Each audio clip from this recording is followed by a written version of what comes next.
सामरी स्त्री पानी भरने आई। मुझे थोड़ा सा पानी पिला दे। उसके चेले नगर से भोजन मोल लेने गए थे। तू यहूदी है और मैं एक सामरी,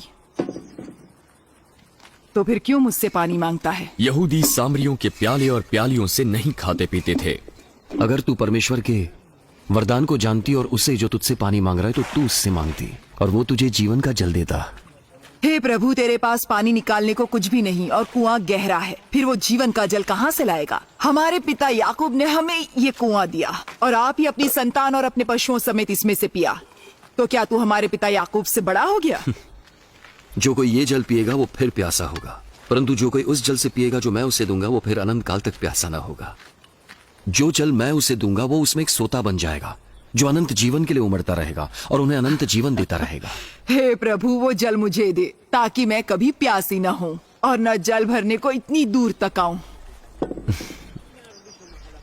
जा अपने पति को यहां बुला कर लिया।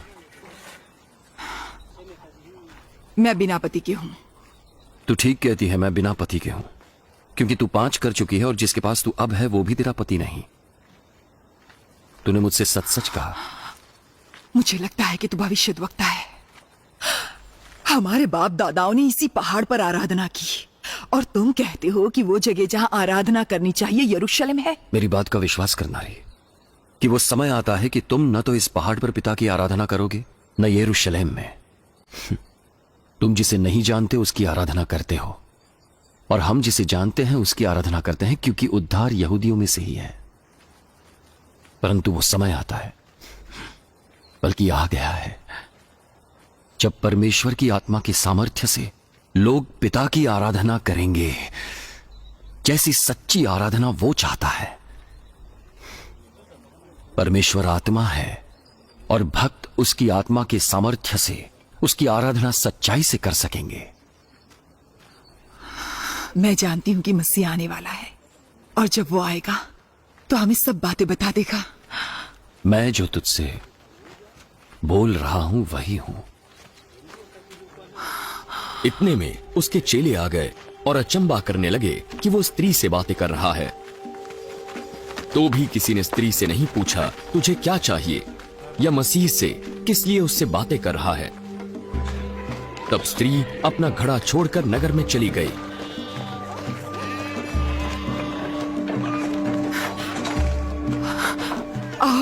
एक व्यक्ति को देखो जिसने सब कुछ मैंने किया मुझे बता दिया।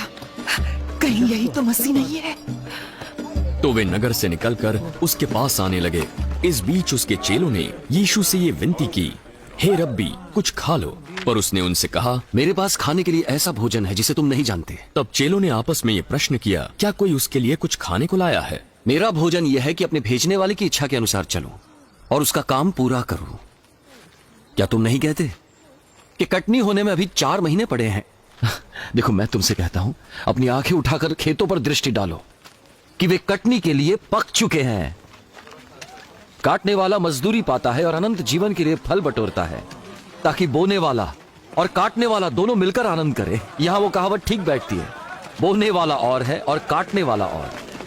मैंने तुम्हें वो खेत काटने के लिए भेजा है जिसमें तुमने परिश्रम नहीं किया, दूसरों ने परिश्रम किया और तुम उनके परिश्रम के फल में भागी हुए।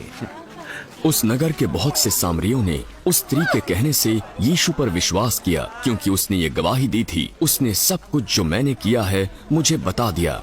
इसलिए जब ये सामरी उसके पास आए तो उससे विनती करने लगे कि हमारे यहाँ रह। तो वो वहाँ 2 दिन तक रहा।